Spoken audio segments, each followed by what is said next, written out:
Hello hi വണക്കം മക്കളെ വണക്കം. അങ്ങനെ ഇന്ന് വീണ്ടും പുതിയൊരു സിനിമയുടെ റിവ്യൂ ആയിട്ടാണ് എത്തിയിരിക്കുന്നത്. സോ നമ്മൾ പറയാൻ പോകുന്നതെന്ന് വെച്ച് കഴിഞ്ഞാൽ ഇന്ത്യൻ ഫുട്ബോൾ എന്ന് പറയുന്ന ഒരു മേഖലയുണ്ട്. ശരിക്കും പറഞ്ഞാൽ ഇന്ത്യൻ ഫുട്ബോള് ഒരു ലോക ഫുട്ബോളിൻ്റെ ഭൂപടത്തിലേക്ക് അടയാളപ്പെടുത്താൻ പറ്റാതെ പോകുന്നതിൻ്റെ ഒരു ഫ്രസ്ട്രേഷൻ പലപ്പോഴും നമ്മൾ സോഷ്യൽ മീഡിയയിൽ കാണാറുണ്ട്. എന്നാൽ ഒരിക്കൽ ഇന്ത്യൻ ഫുട്ബോൾ ഒരു ചരിത്രമായിരുന്നു എന്നുള്ളത് നമ്മുടെ മനസ്സിലേക്ക് എത്തിക്കുന്ന ഒരു സിനിമ. തീർച്ചയായിട്ടും ഒരു യഥാർത്ഥ സംഭവത്തെ ആസ്പദമാക്കി ഒരു മനുഷ്യന്റെ ജീവിതം, സ്വന്തം ജീവിതം പോലും ഫുട്ബോൾ എന്ന് പറയുന്ന ആ ഒരു മാച്ചിന് വേണ്ടിയിട്ട് ഒഴിഞ്ഞു വെച്ച സെയ്ദ് അബ്ദുൽ റഹീം എന്ന് പറയുന്ന ഒരു കോച്ചിന്റെ ജീവിതം. ഇതൊരു സ്ഥിരം ടെംപ്ലേറ്റ് പിടിച്ചിട്ടുള്ള ഒരു സിനിമയാണോ എന്ന് ചോദിച്ചാൽ നമ്മൾ എവിടെയൊക്കെയോ കണ്ടു മറന്ന ഒരു സ്പോർട്സ് സിനിമയുടെ അതേ മുഖം തന്നെയാണ് ഈ സിനിമയ്ക്ക്. പക്ഷേ ഈ സിനിമയുടെ ഏറ്റവും വലിയ പ്രത്യേകത യഥാർത്ഥ സംഭവങ്ങളെ അടിസ്ഥാനമാക്കിയിട്ടുള്ള ഒരു സിനിമ തന്നെയാണ് എന്നുള്ളതാണ്. തീർച്ചയായിട്ടും ഈ ഒരു സിനിമയിൽ എടുത്തു പറയേണ്ട കുറേ ഘടകങ്ങളുണ്ട്. അതിലേക്ക് വരുന്നതിന് മുൻപ് തന്നെ ഈ സിനിമയുടെ ഒരു സ്ക്രിപ്റ്റ് അത് വളരെ മനോഹരമായിട്ട് റൈറ്റ് ചെയ്ത് അതിനെ നല്ലൊരു കോണ്ടന്റ് ആക്കി, ഒരു സിനിമയാക്കി, ഒരു പ്രോഡക്റ്റ് ആക്കി നമ്മുടെ മുന്നിലേക്ക് എത്തിച്ചിരിക്കുന്നത് ഡയറക്ടറായിട്ടുള്ള അമിത് ശർമ്മയാണ്.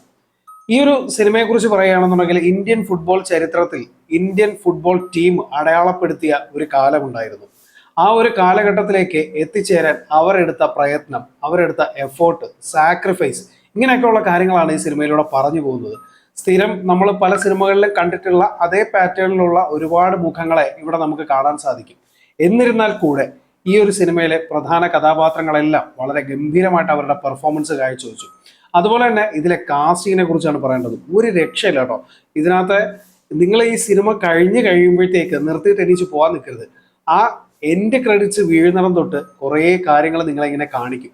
അപ്പോൾ അതിൻ്റെ ഒപ്പം കാണിക്കുന്നത് അതിൻ്റെ യഥാർത്ഥ മുഖങ്ങളെയും അഭിനയിച്ച മുഖങ്ങളെയുമാണ്. ഒരു രക്ഷയില്ല. കാസ്റ്റിംഗ് ഗംഭീരമാണ്.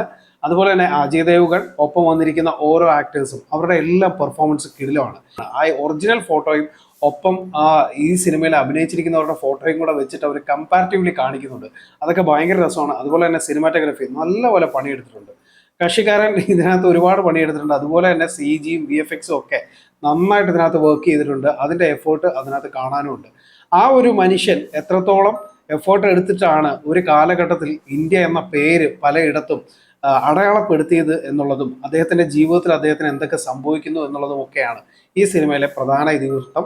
അതുകൊണ്ട് തന്നെ വലിയ സസ്പെൻസുകളോ കാര്യങ്ങളോ ഒന്നും പ്രതീക്ഷിക്കേണ്ട. ഒരു റിയൽ ലൈഫ് ഇൻസിഡന്റിനെ, അതുപോലെ തന്നെ ഇന്ത്യ എന്ന് പറയുന്ന ഒരു രാജ്യത്തിന്റെ ഫുട്ബോൾ ടീമിന്റെ എഫേർട്ടുകളെയും കഷ്ടപ്പാടുകളെയും ഒക്കെ കൃത്യമായിട്ട് അടയാളപ്പെടുത്തുന്ന ഒരു സിനിമയാണ് മൈതാൻ എന്ന് പറയുന്നത്. തീർച്ചയായിട്ടും ഇപ്പോൾ ആമസോണിൽ ഈ സിനിമ അവൈലബിൾ ആണ്. തീർച്ചയായിട്ടും കണ്ടു നോക്കുക. ഒരു നല്ല എക്സ്പീരിയൻസ് തന്നെ ആയിരിക്കും. വലിയ എക്സ്പെക്ടേഷൻ ഒന്നും ഇല്ലാതെ കണ്ടു നോക്കുകയാണെങ്കിൽ ഒരു റിയൽ ലൈഫ് ഇൻസിഡന്റ് നിങ്ങൾക്ക് ഈ സിനിമയിലൂടെ എക്സ്പീരിയൻസ് ചെയ്യാൻ പറ്റും. ഗംഭീരമായിട്ടാണ് ഈ സിനിമ ചെയ്തു വെച്ചിരിക്കുന്നത്. പേഴ്സണലി എനിക്ക് ഈ സിനിമ നന്നായിട്ട് വർക്കായി. നമ്മുടെ ചക്കത ഇന്ത്യയൊക്കെ കാണുമ്പോഴത്തേക്ക് കിട്ടുന്ന അതേ ഒരു ഫീല് അത്രത്തോളം എത്തിയില്ല എങ്കിൽ പോലും ഇതൊരു റിയലിസ്റ്റിക് സ്റ്റൈലിൽ കൊണ്ടുപോയിരിക്കുന്നത് കൊണ്ട് തന്നെ നമുക്ക് അത് മനസ്സിലാക്കി എടുക്കാൻ പറ്റും. തീർച്ചയായിട്ടും ഈ സിനിമ കണ്ടു കഴിയുമ്പോൾ നമ്മുടെ മനസ്സിൽ എവിടെയൊക്കെയോ ചെറിയൊരു പെയിൻ ബാക്കി നിൽക്കും എന്നുള്ളത് വലിയൊരു സത്യം തന്നെയാണ്. അതുപോലെ തന്നെ ബാക്ക്ഗ്രൗണ്ട് മ്യൂസിക് ആണെങ്കിലും മറ്റ് ഏരിയാസ് ഒക്കെ ആണെങ്കിലും വളരെ നന്നായിട്ട് അവരുടെ വർക്ക് ചെയ്തിട്ടുണ്ട്. സോ മൂവി കണ്ടു നോക്കുക.